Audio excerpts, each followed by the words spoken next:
দেখতে দেখতে Scarborough south ওয়েস্টের ভোটের দিনক্ষণের সময় ঘনিয়ে এলো বলে আগামী ৩রা সেপ্টেম্বর স্কারবোরো সাউথ ওয়েস্ট সহ ৩টি নির্বাচনী এলাকায় উপনির্বাচন অনুষ্ঠিত হতে যাচ্ছে। ৫ই আগস্ট নির্বাচনী তফসিল ঘোষণা হবার কথা রয়েছে। প্রিমিয়ার ডাকফোর্ড ইলেকশন অন্টারিওকে নির্দেশনা দেওয়া মাত্রই ইলেকশন অন্টারিও নির্বাচনী তফসিল ঘোষণা করবে। তবে ৫ই আগস্ট নির্বাচনী তফসিল ঘোষণা এবং ৩রা সেপ্টেম্বর সম্ভাব্য নির্বাচনের তারিখ হিসাবে উল্লেখ করে আজ টরন্টো স্টার একটি বিস্তারিত প্রতিবেদন প্রকাশ করেছে। দর্শক, গত কয়েক মাস ধরেই আপনারা যারা স্কারবোরো সাউথ ওয়েস্ট নির্বাচনী এলাকায় বসবাস করেন তারা এক ধরনের নির্বাচনী আবহাওয়ার ভিতর দিয়েই যাচ্ছেন। নমিনেশন লড়াই, ফেডারেল বাই ইলেকশন, কনজারভেটিভ পার্টির নমিনেশন লড়াই, এবার সত্যিকারের ভোটের লড়াইয়ের দিনক্ষণ সামনে এসে হাজির। ইতিমধ্যে আপনারা যারা যারা প্রতিদ্বন্দ্বিতা করছে তাদের সম্পর্কে বিস্তারিত জেনে গেছেন। প্রভিন্সে অন্টারিও লিবারেল পার্টির নমিনেশন পেয়েছেন বাংলাদেশি বংশোদ্ভূত আহসান আল হাফিজ, আর অন্টারিও কনজারভেটিভ পার্টির নমিনেশন পেয়েছেন আরেকজন Bangladeshi Canadian doctor S M. Nurullah Tarun. এর বাইরে শক্তিশালী প্রতিদ্বন্দ্বী হিসাবে আছেন এনডিপির প্রার্থী ফাতিমা শাবান। বাকি যে দুটি নির্বাচনী এলাকায় উপনির্বাচন অনুষ্ঠিত হবে সেগুলো হচ্ছে হ্যামিল্টন ইস্ট স্টোনি ক্রিক এবং ইয়র্ক সিমকো। হ্যামিল্টন ইস্ট স্টোনি ক্রিক এবং ইয়র্ক সিমকো এই দুটি মূলত কনজারভেটিভ পার্টির এলাকা, কারণ এর আগে কনজারভেটিভ পার্টির প্রতিনিধি সেখানে নির্বাচিত হয়েছিলেন। আর স্কারবোরো সাউথ ওয়েস্টের ইতিহাস আপনারা সবাই জানেন। এখানে ডলি বেগম এমপিপি হিসাবে নির্বাচিত হয়েছিলেন। তিনি ফেডারেল লিবারেল পার্টিতে যোগ দিয়ে এমপি হবার পর এই আসনটি শূন্য হয়েছে। মূলত 3টি শূন্য আসনেই একই সঙ্গে এখন বাই ইলেকশন অনুষ্ঠিত হতে যাচ্ছে।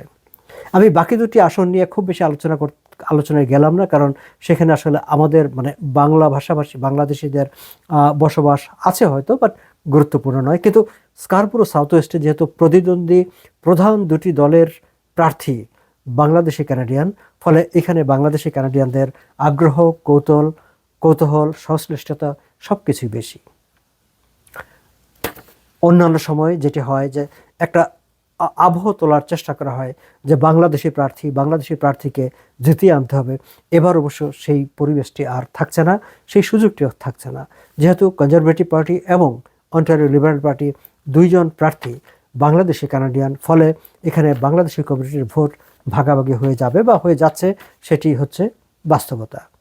তার বাইরে এনডিপির প্রার্থী, এর আগে ডলি বেগম এনডিপির প্রার্থী হিসেবে এই আসনে বিজয়ী হয়েছিলেন, সেখানে ফাতেমা শাবান তিনি চেষ্টা করে যাচ্ছেন ডলি বেগমের যেই শূন্যতা সেটি পূরণ করার জন্য।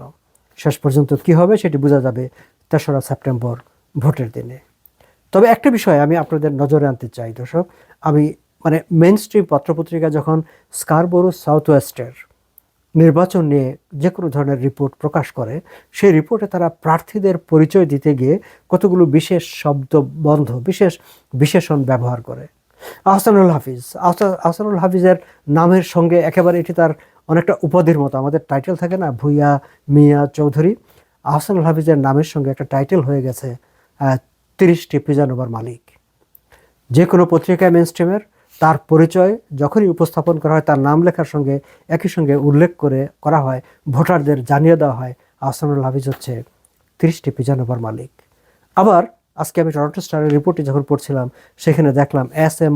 নুরুল্লাহ তরুণের নামের পাশে বলা আছে 6টি ফ্যামিলি ফিজিশিয়ান এবং 6টি ক্লিনিকের মালিক। একজন স্বাস্থ্য ব্যবসায়ী আছেন, আরেকজন খাদ্য ব্যবসায়ী আছেন। সো দুইজন ব্যবসায়ী। তার সঙ্গে ফাতিমা শাবানের পরিচিতির জায়গায় যেটি লেখা আছে সেটি হচ্ছে টেনেন্ট অ্যাডভোকেট, যিনি যারা ভাড়া থাকেন বিভিন্ন জায়গায় ভাড়াটিয়াদের অধিকার নিয়ে কাজ করেন। এভাবেই তাকে উপস্থাপন করা হয়েছে।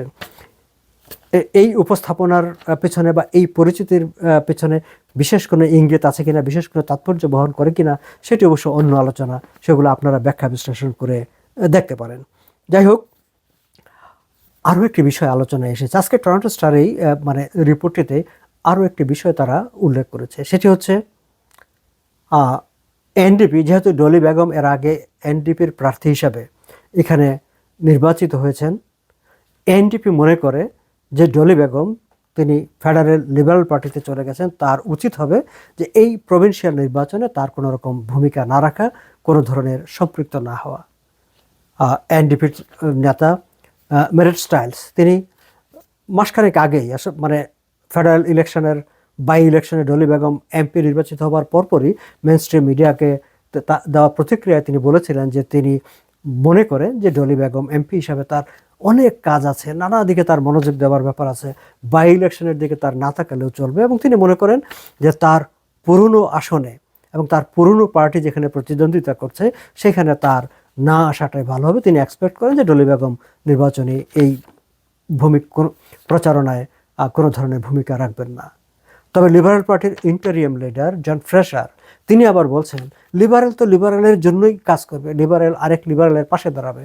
তিনি আশা করছেন ডলি বেগম আহসানুল হাফিজের জন্য ক্যাম্পেইনে নামবেন, আহসানুল হাফিজের জন্য কাজ করবেন। ডলি বেগম শেষ পর্যন্ত কী করবেন সেটি এখন পর্যন্ত জানা যায়নি।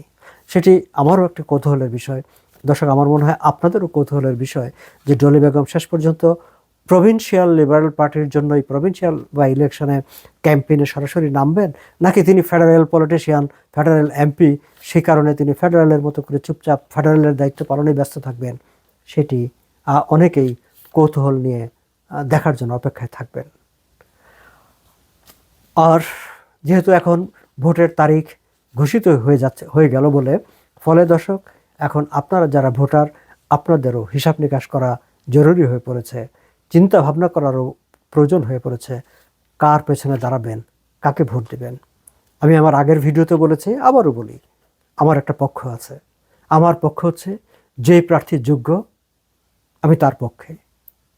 এখন কে যোগ্য সেটি আপনি ঠিক করবেন আপনার বিবেচনায়। আপনি যাকে টরন্টোর, অন্টারিওর, স্কারবোরো সাউথ ওয়েস্টের আমাদের ইমিগ্রেন্টদের সামগ্রিক সমস্যা নিয়ে কথা বলার জন্য, কাজ করার জন্য আপনার দৃষ্টিতে যাকে মনে করবেন আপনি যোগ্য, আপনি তার পেছনে দাঁড়াবেন, তাকেই ভোট দেবেন।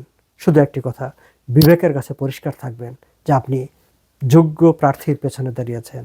আমারও কথা সেটি, আমিও একজন যেই হোক না কেন যোগ্য প্রার্থীর পেছনেই দাঁড়াতে চাই। ভালো থাকবেন সবাই।